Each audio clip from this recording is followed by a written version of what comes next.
Hey! No, you guys missed me. I didn't make a video last week. That was because I didn't really have access to Wi-Fi. Or when I did, it was not nearly enough to create and upload a YouTube video. So, most of my viewers probably already know where I have been. I have been in the Kingdom of Swaziland in Africa, which is a small landlocked country within the country of South Africa. Google it.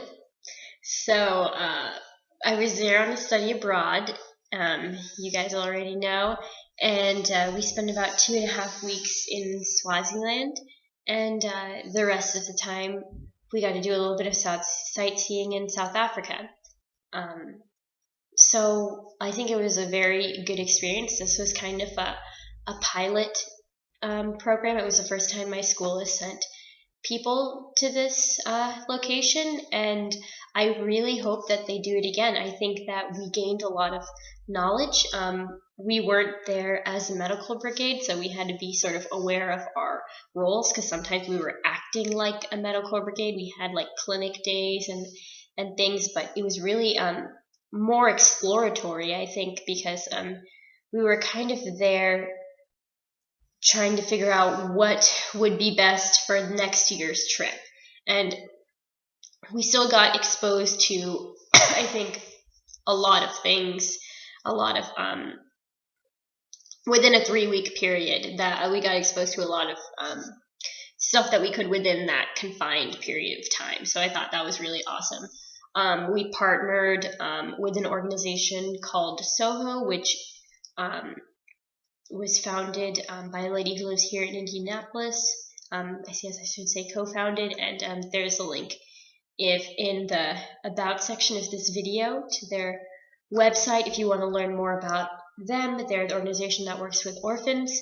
And I was just thinking today about how a lot of the time I think I encountered situations there that I had never really seen before, or both, like, I think obviously I was in a culture that was different than my own, but also just in general the nature of the trip. I was in a lot of situations I was a minority, both in the country we were in and among the people I was with. So I think I experienced things a little maybe differently. It was really interesting to be traveling outside the country without my family. But every time I was there, I was thinking about how much I wanted to bring them back with me.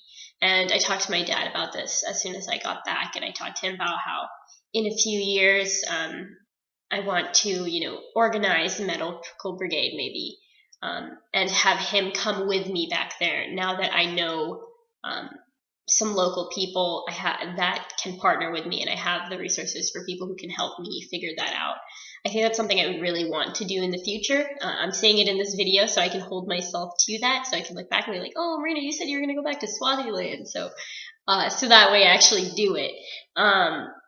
Another thing is that a lot of the time, especially on clinic days, when my half of the students were more in charge of like organization, I think even though it was, like I said, a situation that I hadn't been in before, I was really thankful that I think in my time in undergrad, I had a lot of experiences that helped me at those times, that helped me think on my feet and help me problem solve and be adaptable to changing situations.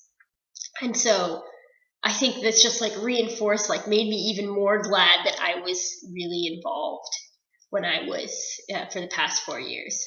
And I'm really glad that I got to have this experience. I think I may have said this in 2 videos ago, but I'm even more sure that I want to be a physician now.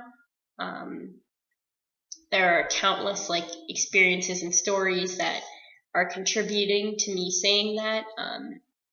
But I'm also sure that I still did not really get enough time to see everything that I wanted to see. And I think for my capstone, there's going to be like a large disclaimer that I guess it would just fit right into my capstone, actually, because my interpretation is by definition something that is not going to be completely representative. So, and then I'll look at mine in other cases. So I'll take care of that later. So I'm sure in the future I'll make more videos about my capstone project and maybe about this trip if I have more thoughts or reflections about it. If you guys have questions about it, feel free to ask me. One of my friends told me that I should try to make these videos more interactive, and I think he has a good point, and that would be really fun because I always check my videos for comments and I have like 0, but I have a good amount of views, and I'm like, guys, come on. So if you have a YouTube account, and if you don't, then you have a Google account, which means you do have a YouTube account. I want you to comment on this video and tell me if you could go to any country in the world to work, like, whatever your profession is going to be, or whatever your dream, whether you're like going into teaching or business, or if there were a country you would want to go see and work in for a little while, what would it be? So do that for me, guys. Okay, I'm looking forward to enjoying reading that. Okay, bye.